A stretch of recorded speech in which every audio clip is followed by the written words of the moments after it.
We're fenced in, you know.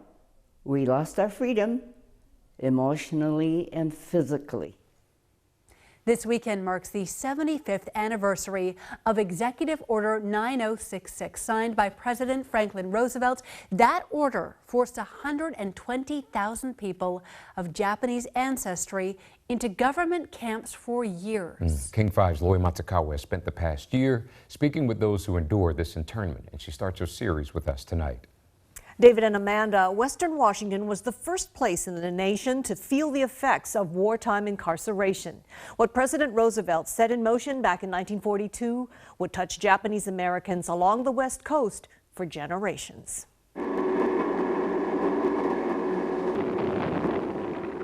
December 7th, 1941,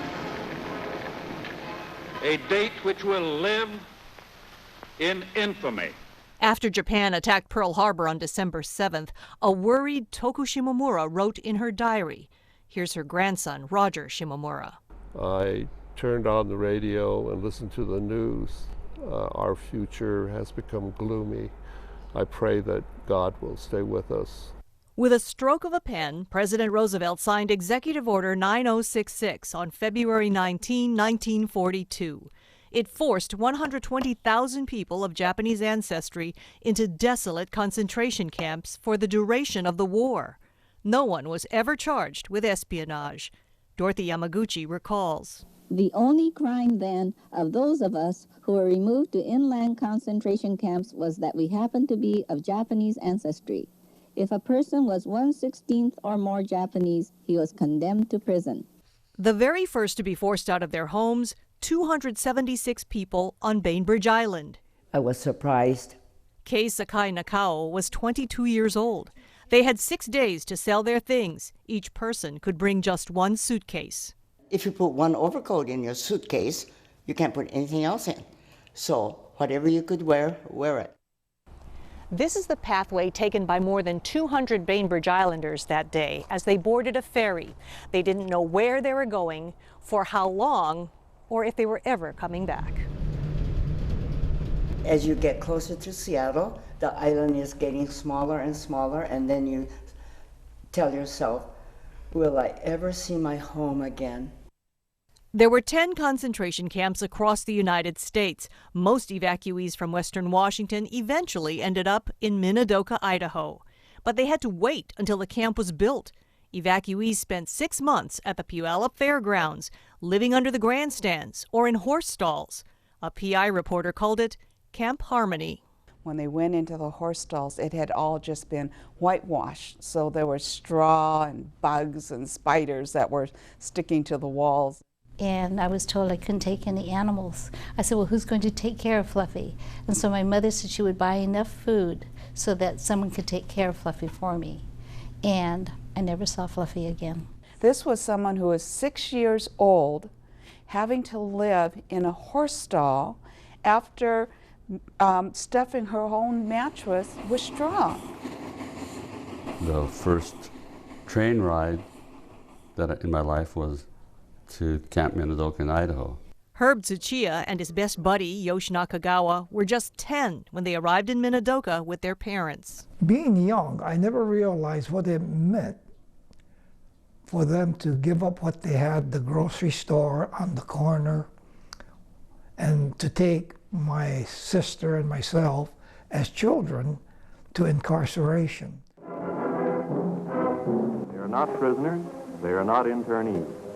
They are merely dislocated people, the unwounded casualties of war. Tar paper barracks greeted the incarcerees. 6 families per barrack, sharing a potbelly stove. Walls and floors that let in cold winter winds and hot summer dust. They said, we do not want you to hide under the barracks because there are scorpions and rattlesnakes under there, and if you get bitten by any one of those, you can die. There was no privacy in the communal latrines, a cold slog through the mud and snow. Minidoka was either too hot or too cold, too wet, too dry, or too windy. The incarcerees did their best to survive. Kids went to class, adults planted crops and gardens. Others worked at the hospital, where doctors made $19 a month. Or people worked at the mess hall, where kids and parents ate apart. That whole family traditional structure was blown apart. You know, it was no longer functioned. But despite baseball games and community dances, it was still life behind barbed wire. Guards in towers, guns pointed inward. We were fenced in, you know.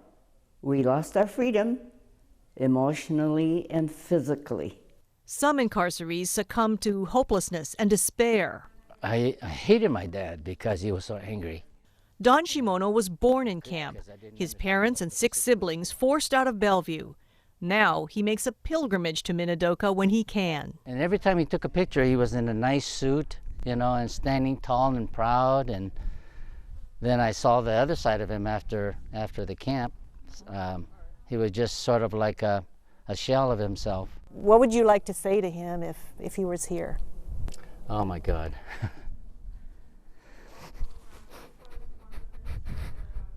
When I went to his funeral, I sat there and I talked to him and I thanked him for everything, all the suffering that he had to go through and all the pain that he had to go through to make us survive.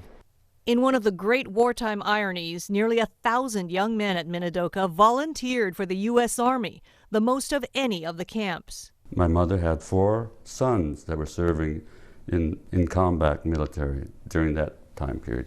And she eventually suffered a nervous breakdown, and the only thing that helped her was electric shock treatments. Scores were killed in action, leaving Gold Star parents proud yet grieving. And when the war ended, then they get evicted from the concentration camp to come back, and they have no place to go. And they given a one-way ticket and $25. tomorrow, what happened to those coming home from camp? Many experienced prejudice and hardship, but others experienced kindness and friendship too. And we have the story of one incarceree who said martial arts star Bruce Lee saved his life. I can't even believe this happened in our country. It's very difficult for people to believe it. So we heard you call them concentration camps. I've also heard internment camps. What do you call these camps? So what we've done is we've heard the word internment camp. Internment camp is considered imprecise by scholars since those camps were used for holding dangerous aliens and prisoners of war. I use the word concentration camp in my reports because that's what people I interviewed called them. And by definition, that's what they were. This is not meant, though, to take away from what happened to Jews and others in Europe who were imprisoned in concentration camps, which some now say was a euphemism for Nazi death camps. Such a powerful story, Lori. Yeah. Thank you so much. And it'll be here all week. Yeah, we look forward to it. More reports throughout the week. You bet. So coming up, a night